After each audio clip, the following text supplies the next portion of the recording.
Hi, my name is Luke Venture, and this is my final demonstration speech. So, have you ever had a problem with your car where it wasn't running quite right or just wasn't running at all? Well, that problem might have been caused by having a faulty distributor. It might sound like a difficult job to do, that's way too overwhelming, but I assure you it's not too terribly difficult to do at all. Now, I'm going to show you what a distributor is, where to find your distributor on your car, how to remove your old distributor, and then how to put in a new distributor. So, what is a distributor? This is a distributor that came off of a 1993 Honda Del Sol.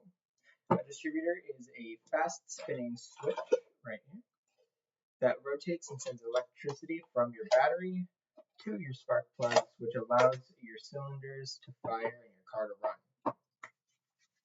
Now, the distributor ensures that all of your cylinders fire in the right order at the right times, and it is essentially what allows your car to run and start up smoothly. Now, how can you even identify the distributor in your car? Well, they generally all have the same appearance.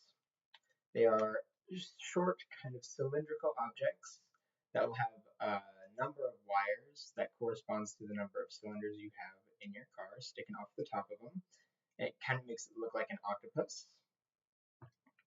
Now, generally, they are located at the top of the engine bay towards the back, and the cap color normally from factory would be black, although they can come in a variety of colors.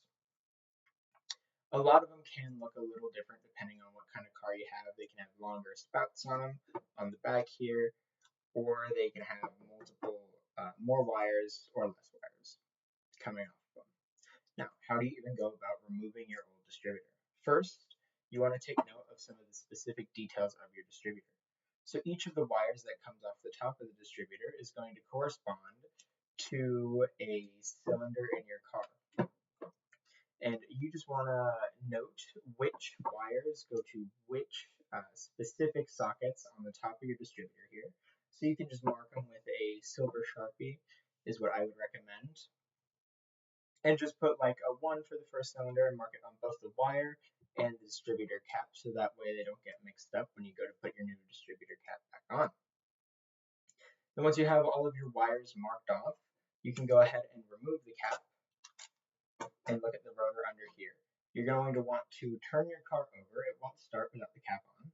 So you want to turn your car over until this rotor is pointing at the wire that corresponds with the first cylinder of your car. Now, once you've got that lined up and figured out, you can fully disconnect it from your car. So you're going to want to unplug both these wire terminals here. Some might have more or less wire terminals coming off them. It powers the distributor. So you want to unplug those and unbolt it from your car. Typically just going to be a couple bolts on the back there. And then you can pull it straight off of the car. It's a little bit of wiggling. Now, how do you install your new distributor? So you can install your new distributor by first taking off the cap to your new distributor. It looks pretty much exactly the same as the old one.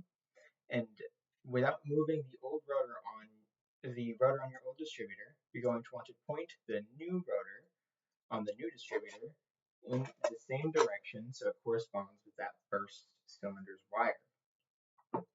Once you have that lined up, you can go ahead and put the cap and the wires back on and socket the distributor back into your car the same way you took it off. Plug in